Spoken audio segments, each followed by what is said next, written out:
In this body of work, I was interested in making photographs about the fallibilities of communication, memory keeping, and preservation, and I was thinking about this in a long-term sense. The work was initially developed out of a commission for a story that looked at the disposal of nuclear waste. Burying nuclear waste is favoured as the safest way to dispose of it, but the most dangerous components of nuclear waste stay dangerous for up to 1 million years, so this question remains of how we tell our ancestors about its presence. So how in 1 million years do we warn our descendants that this dangerous substance is buried here? This question was the stimulus for these photographs, and I'm just going to talk a little bit more about the research into making this million-year message to contextualize the work. Creating a message that will last anywhere near this timescale has occupied the minds of scientists, anthropologists, archaeologists, philosophers, semioticians since the dawn of nuclear power, when the field of nuclear semiotics first arose. Since the 1980s, vastly different theories have been proposed on how to make said warnings. Some of the first ideas were quite straightforward: to create an ominous looking landscape, to create a landscape of physical objects that seemed terrifying, or to create the appearance of shunned lands. So, for example, to create a spike field or a landscape full of thorns. The problem with this, though, is it requires people not to react out of curiosity, not to think, in fact, that something valuable is buried here, that the warning is guarding something valuable. We know from the curses on Egyptian tombs that this can, in fact, incite curiosity and encourage people to explore. Science fiction author Stanislaw Lem suggested growing plants with warning messages about the repositories encoded in their DNA. Biologist Francois Bastide and semiotician Paolo Fabri developed what they called the ray cat solution. So cats would be genetically altered to glow in the presence of radiation. Semiotician Thomas Seabook recommended the creation of a so-called atomic priesthood. Members of the priesthood would keep this information by passing information on to newly initiated members, ensuring a transfer of knowledge throughout generations. Following on from this idea, creating cultural memory is another proposed idea. So through stories, songs, folktales, the information would be passed on orally through an embedded culture through generations. The problem with this is it requires communities to be engaged with these sites.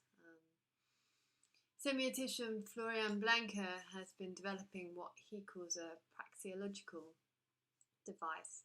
So this would be independent of any verbal language, and would use patterns and signs and physical experience to create essentially a new communication system, separate from any verbal language. He proposed that many visual signs and languages are culturally specific, and the meanings of signs and symbols are not stable over time. So creating something through where information could be received through a physical experience. So, for example, a maze that is on the site, and you interact with this space and see various patterns and react to them through various actions. A new communication system can be created this way. This research was what inspired these pictures in the palace. So the photographs are made around research sites for these deep geological storage facilities. There are also testing sites. And I made these photographs in these underground sites, in the landscape, in the small town local to the sites, around the protest sites. So in a town, Bure in France, protesters have set up camp in a house there, and they've been there for a few years now. They create their own kind of memory around these sites by keeping the debate and public discourse.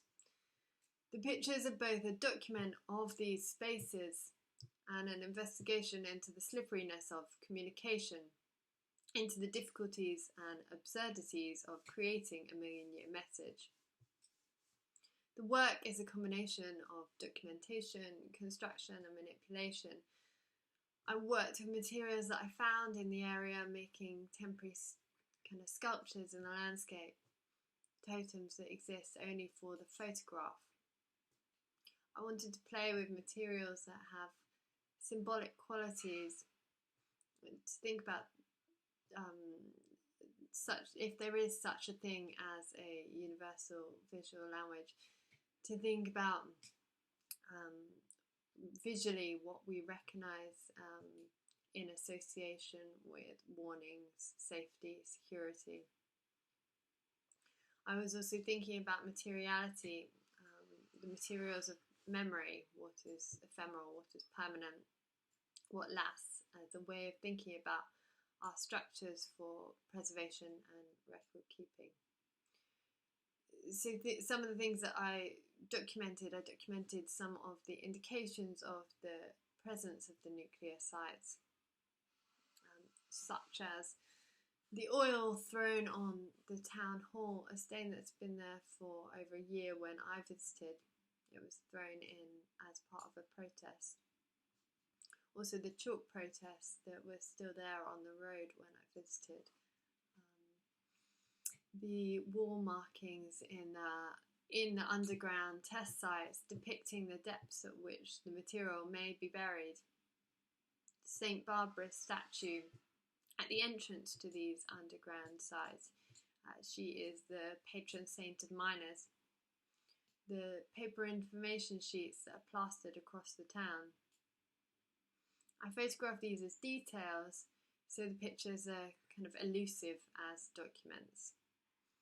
The photographs are titled with materials, oil and stone, for example, as a way of thinking about the materials and how long these indicators will last. All the while I was thinking about photography's own contentious relationship to making records, to holding information, to making memory, the language of pictures, and thinking about how the act of photographing these sculptures, documenting these markers, may in fact make their own message. Thank you.